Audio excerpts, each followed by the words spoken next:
Hello friends, welcome back to our channel Kushwaha academy. तो आज हम 10वीं कक्षा के गणित का लेसन 1 का प्रश्नावली 1 का दूसरा वाला क्वेश्चन सॉल्व करेंगे। तो हमने पिछले वीडियो में जो है पहला क्वेश्चन सॉल्व किया था, तो मैं इस वीडियो में दूसरा तीसरा इस एक्सरसाइज के सारे क्वेश्चन सॉल्व कर लेंगे। तो चलिए वीडियो को शुरू करते हैं। तो हमारा क्वेश्चन ये है कि दर्शाइए कि कोई भी धनात्मक विषम पूर्णांक 6q + 1 या 6q + 3 या 6q + 5 के रूप का होता है जहाँ q कोई पूर्णांक है। तो ये कह रहा है कि कोई भी धनात्मक विषम पूर्णांक जो कि 6q + 1 6q + 3 या 6q + 5 के रूप का हो सकता है। तो चलिए इसको हल करते हैं। तो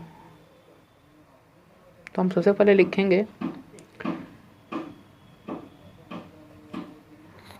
तो हम लिखते हैं माना ए एक धनात्मक पूर्णांक है।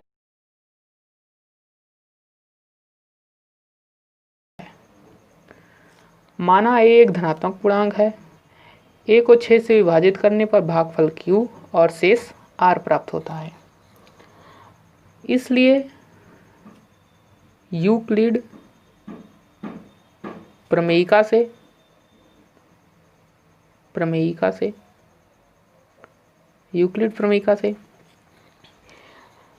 = 6q + r, जहाँ जो हमारा r होगा, जहाँ r होगा 0 is greater than or equal to r is greater than or equal to 0, r is greater than or equal to 0 और लेस देन 6। इसका मतलब हो रहा है कि r की जो वैल्यू होगी वो या तो 0 होगी, 1 हो सकती है, 2 हो सकती है, 3 हो सकती है। हमारी जो r की वैल्यू होगी वो 1 2 या 3 या 4 या 5 यही होगी। ये जो r की वैल्यू होती है ये b के बराबर नहीं हो सकती, b से हमेशा कम ही रहेगी। तो मतलब हम यहाँ पे r की वैल्यू 0 रख सकते हैं, 1 रख सकते हैं, 2 रख सकते हैं, 3 रख सकते हैं, 4 रख सकते हैं, 5 रख सकते हैं। तो सबसे पहला जो लिखेंगे हम a = 6q + 0 a = 6q। अब एक बार हम इसकी वैल्यू 1 रखते हैं, तो a = 6q + 1 हम रख सकते हैं। a = 6q + 2, a = 6q + 3। इसी तरह हम 5 तक रखेंगे, a = 6q + 4 और a = 6q + 5। तो ये हम इतना मान इसका रख सकते हैं r का वैल्यू। तो अब हमको यहाँ पे लिखना होगा चूँकि a = 6q, a = 6q + 2, a = 6q + 4, a + 4 से जो a का मान है,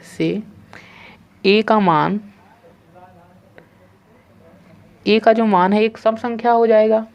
ये सब एक सम संख्या है, तो a का मान एक सम संख्या है, a का मान एक सम संख्या है। क्योंकि यहाँ q पूर्णांक है, a का मान यहाँ से जब हम यहाँ पे कोई भी मान रखेंगे q का, तो वो जो भी आएगा वो सम संख्या आएगा। इसलिए तो यहाँ से हमें ये प्राप्त हो रहा है कि a का मान एक सम संख्या प्राप्त होगा। इसलिए ये नहीं होगा, तो हमें इसके आगे लिखना है। परंतु यहाँ पे जो हमें धनात्मक विषम पूर्णांक चाहिए था, तो इसके आगे हम लिखेंगे परंतु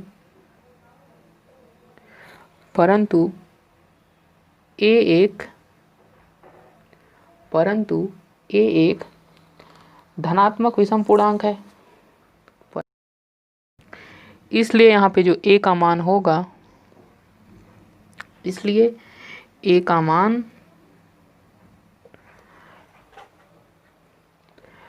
ये संभव नहीं है, इसलिए ए का मान संभव नहीं है कि वो एक सम संख्या हो।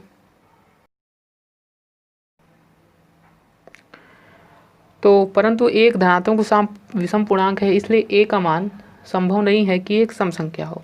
तो हमारा जो ए का मान होगा वो होगा ए इज इक्वल टू 6q+1 और a is equal to 6q+3, a is equal to 6q+5।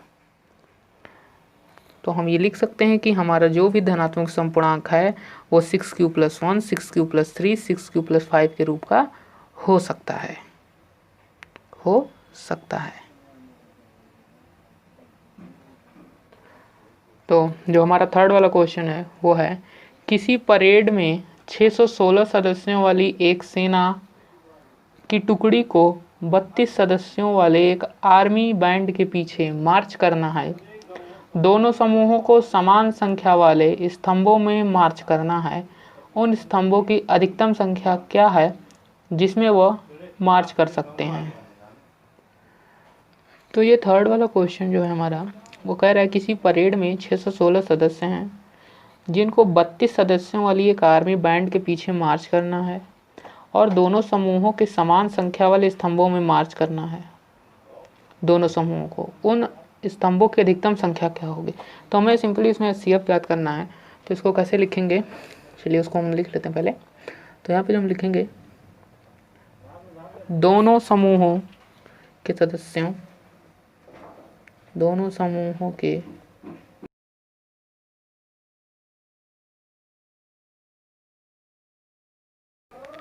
संख्या 616 और 32, 616 और 32 के CF के समान होगी, SCF के समान है। इसलिए 616 और 32 का SCF हमें निकालना है। 616 और 32 का SCF ज्ञात करेंगे। 616 और 32 का SCF ज्ञात करने के लिए हमें इसमें ईडीएल मेथड लगाना होगा, ईडीएल का फार्मूला लगाना होगा। तो वो तो आप जानते हैं, मैं सीधे सॉल्व करता हूँ। तो यहाँ हमारा ए जो है वो 616 है इक्वल टू, पहले यहाँ पे हम डिवीज़न मेथड से एक बार कर लेते हैं तो हमारे लिए ज़्यादा आसान हो जाएगा। तो डिवीज़न मेथड से हम करते हैं एक बार इसको। तो यहाँ पे जो होगा 32 161, ये हमारा पहले मैं एक बार ले जाऊँगा क्योंकि 32 गुना 64 हो जाएगा जो कि ज़्यादा हो जाएगा। तो फिर यहाँ पे माइनस करेंगे, ये हमारा जो बचेगा वो हो जाएगा यहाँ 9, यहाँ 2, यहाँ 6। अब हम इसको सिंपली 9 वाले जाएंगे तो ये हो जाएगा 288। अब यहाँ पे जो कटेगा हो जाएगा यहाँ 8 हो जाएगा बस, और ये सब 0 0। अब हमें 8 से 32 को डिवाइड करना है जो कि बहुत सिंपल है, 8 4 32। तो अब हम लिखने में हमें बहुत ही आसानी होगी। तो हम यहाँ पे लिखेंगे जो हमारा b का मान है वो है 32 इंटू 19 प्लस 8। तो यहाँ पे r हमारा 0 नहीं है, r is not equal to 0। तो हम जब पुनः इसमें ईडीएल मेथड लगाएंगे तो हमारा ये a हो जाएगा और ये b हो जाएगा, जैसा कि आप पहले वीडियो में देख चुके हैं। तो फिर यहाँ पे हो जाएगा 32 is equal to 8 into 4 plus 0।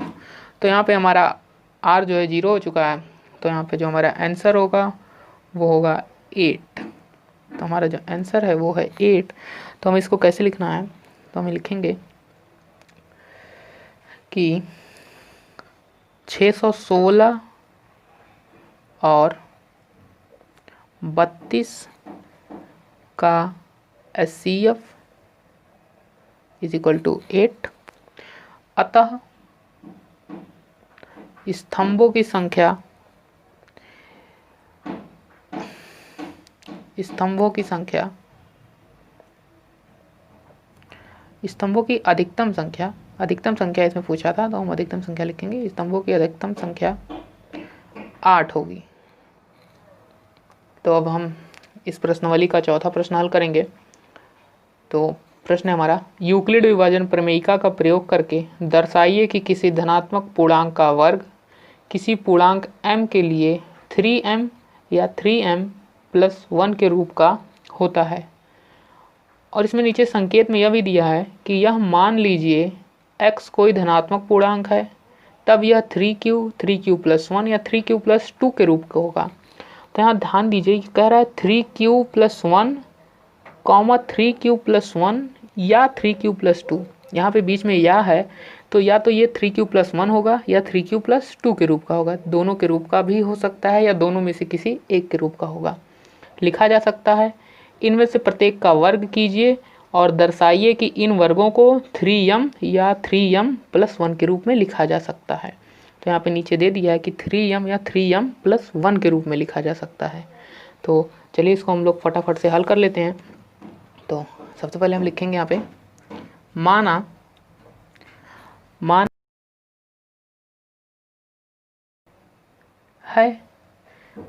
x एक धनात्मक पूर्णांक 3q+1 या 3q+2 के रूप में है। यदि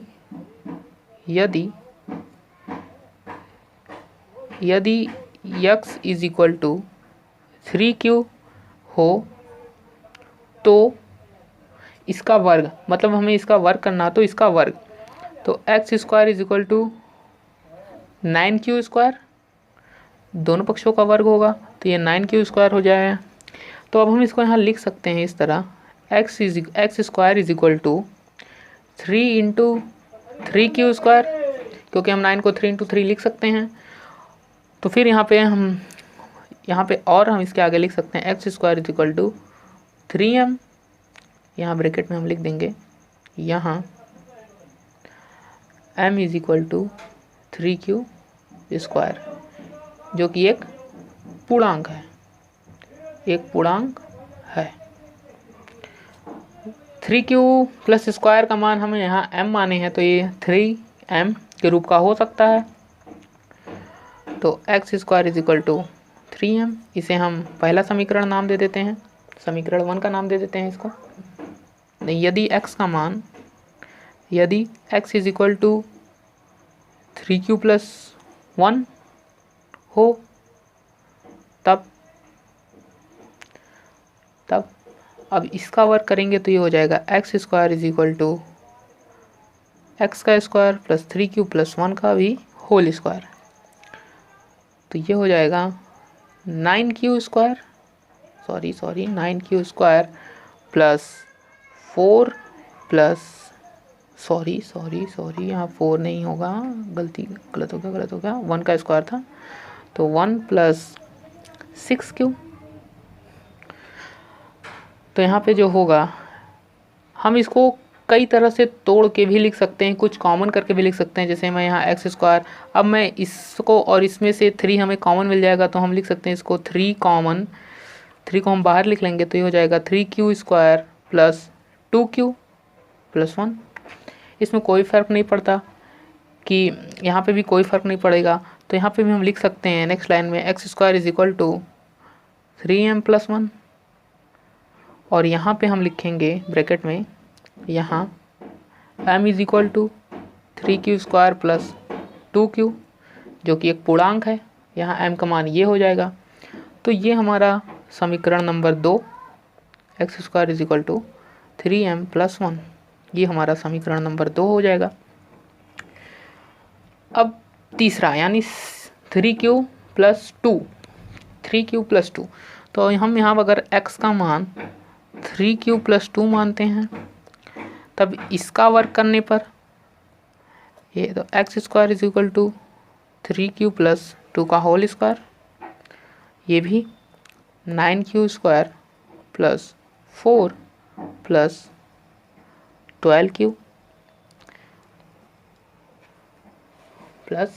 12q तो इतना कॉन्सेप्ट आपको समझ में आया। फिर इसके आगे हम वही कॉमन लेके लिखेंगे। तो यहाँ पे देखिए, तो ये जो होगा, हम यहाँ x² लिखते हैं, इसमें से हमको यहाँ इसमें से 3 कॉमन मिल जाएगा, इसमें से 3 कॉमन मिल जाएगा, लेकिन इसमें से नहीं मिल रहा है हमको 3, क्योंकि 3 तो 4 से डिवाइड होगा नहीं। तो फिर हम यहाँ पे इसको पहले थोड़ा शॉर्ट फॉर्म में लिख लेते हैं। मैं इसी को आगे लिख देता हूँ इसके, 9q² plus 3 plus 12q plus 1। इससे कोई भी फ़र्क नहीं पड़ेगा, तो हम यहाँ पे आसानी से 3 कॉमन ले सकते हैं इजीली। तो यहाँ 3 कॉमन हो गया तो हमारा हो गया 3q² प्लस 4q प्लस 1 और एक बाहर 1। तो यहाँ पे ये भी जो होगा x² is equal to 3m plus 1, लेकिन हमें यहाँ पे 3m प्लस 2 के रूप में, जो कि संकेत में दिया हुआ है कि यहाँ या तो ये 3m के रूप में होगा या 3m प्लस 1 के रूप में होगा। तो हमारा 3m प्लस 1 के रूप में आ चुका है, तो हम 3q प्लस 2 वाला भी लगा रहे हैं, लेकिन वो भी 3m प्लस 1 के रूप में आ रहा है। तो जो कि यहाँ पे जो m का मान है वो है 3q² प्लस 4q प्लस 1। तो इसे हम समीकरण 3 का नाम दे देते हैं। अब जो हमें आगे करना है वो मैं यहाँ पे बता दे रहा हूँ। यहाँ पे उसको मैं इधर साइड में बता दे रहा हूँ ऐसे। तो हमें जो इसके आगे लिखना है वो लिखना है समीकरण 1, 2, 3 से, समीकरण 1, 2 और 3 से, 1, 2 और 3 से, 1 और 2, 3 से x² is equal to 3m या x² is equal to 3m plus 1 के रूप हैं, यानी x² जो है इसका वर्ग, जो कि इसमें लिखा हुआ था कि ऐसा कोई धनात्मक पूर्णांक लीजिए जिसका वर्ग 3m या 3m प्लस 1 के रूप का हो। तो यहाँ पे जो x² का वर्ग है वो आप देख रहे हैं 3m या 3m प्लस 1 के रूप का है। तो हम लिख सकते हैं यहाँ पे, तो हम यहाँ लिख सकते हैं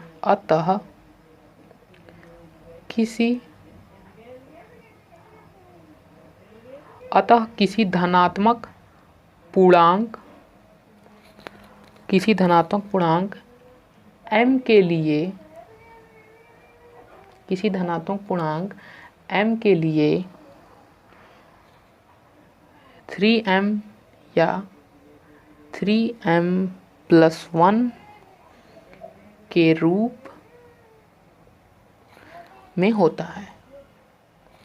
में होता है।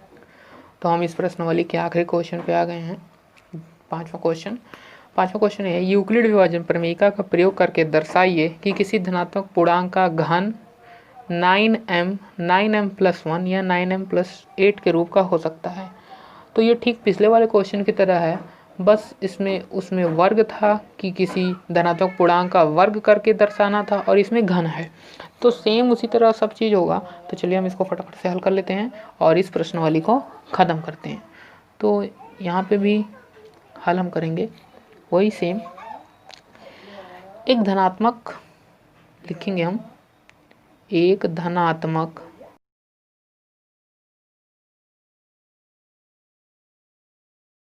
हो, एक धनात्मक पूर्णांक x की कल्पना करें कि वह 3q प्लस 1 या 3q प्लस 2 के रूप का हो। तब यदि x बराबर 3q, तब x बराबर अगर 3q रखें तो उसका घन यानी x³ is equal to 27q³ लिख सकते हैं हम।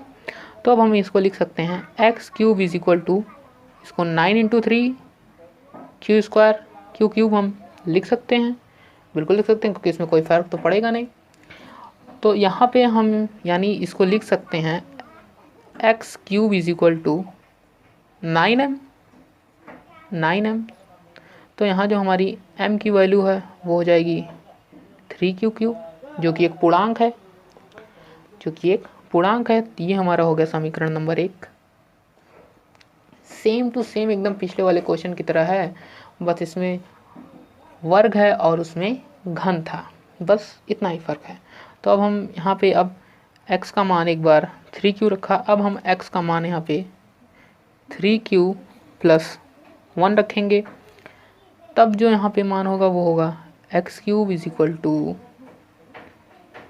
3q प्लस 1 का होल क्यूब, 3 + 1 का होल क्यूब।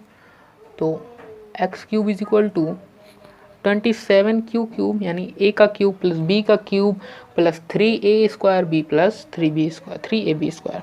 तो आपको तो फार्मूला याद ही होगा, तो मैं लिखता हूँ यहाँ पे 27 Q square plus 9 Q plus 1, ये हो गया। तो अब हमें इसमें से भी कुछ कॉमन लेना है, क्योंकि हमें ये 9m प्लस 1 के रूप में लिखना है, क्योंकि इसमें 3 कंडीशन है, एक 9m 9m plus 1 9m plus 8 के रूप का। तो हमारा 9m वाला तो हो गया, अब हम इसे 9m प्लस 1 के रूप में लिखना है। तो हम इसमें से सीधे मैं यहाँ लिखता हूँ x cube is equal to, सब में से देखें 9 कॉमन मिल रहा है, तो मैं सीधे 9, ये हो जाएगा हमारा 3q cube plus 3q square plus 1 plus 1, ये हो गया, कोई दिक्कत नहीं। तो x cube is equal to ये हमारा जो ये पूरा इतना m का मान हो जाएगा, तो 9m प्लस 1, ये हमारा समीकरण नंबर 2। और यहाँ पे जो है m is equal to 3q cube plus 3q square plus 1, ये हमारा m का मान है, जो कि एक पूर्णांक है, अब हमारा बचा है थर्ड कंडीशन 9m प्लस 8, तो हम इसे 3q प्लस 2 के रूप में एक बार लिख के देख लेते हैं। तो x is equal to 3q plus 2, तो हमारे जो थर्ड कंडीशन है वो x is equal to 3q plus 2 है। 3q प्लस 2 तो हम यहाँ लिखते हैं सीधे, इसका स्क्वायर क्यूब करते हैं, 3q plus x cube is equal to 3q plus 2 का होल क्यूब, तो x cube is equal to वही same to same 27q cube plus 54q square plus 36q plus 8। तो x cube is equal to 9 common हमने लिया, ये हो गया 3q cube plus 6q square plus 4q plus 8। ये जो हमारी ये पूरी वैल्यू है ये m की वैल्यू हो जाएगी, तो हम यहाँ लिख सकते हैं कि x cube is equal to 9m plus 8, और हमारी जो ये हमारा तीसरा समीकरण, और m का मान यहाँ पे हो जाएगा 3q cube plus 6q square plus 4q, जो कि एक पूर्णांक है। तो अब हम फाइनल में जगह थोड़ा सा कम है, तो मैं इसको यहाँ पे लिख देता हूँ, देते हैं हम कि यहाँ पे एक लाइन बना देता हूँ ऐसे, समीकरण 1 2 3 से, समीकरण 1 2 व 3 से स्पष्ट है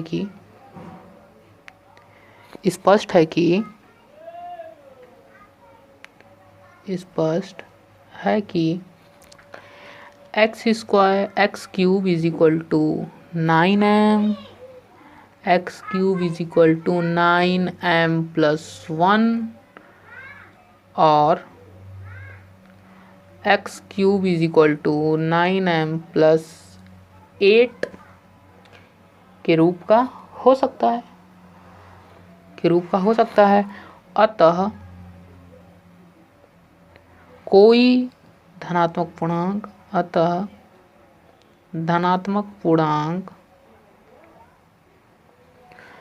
x का घन 9m प्लस 1 या 9m प्लस 8 के रूप का होता है। यही इसमें बोला था कि यूक्लिड विभाजन प्रमेय का प्रयोग करके दर्शाइए कि किसी धनात्मक पूर्णांक का घन 9m प्लस 1 या 9m प्लस 8 के रूप का होता है। तो जैसा कि हमने प्रूफ कर दिया है, और तो यही लास्ट क्वेश्चन के साथ इस प्रश्नवाली को हम लोग ने ख़त्म कर दिया। और तो वीडियो कैसी लगी यार ज़रूर बताइएगा कमेंट करके, और वीडियो को लाइक कर देना, शेयर कर देना, और हमारे चैनल को सब्सक्राइब कर लेना। तब तक के लिए धन्यवाद, मिलते हैं अगले वीडियो में।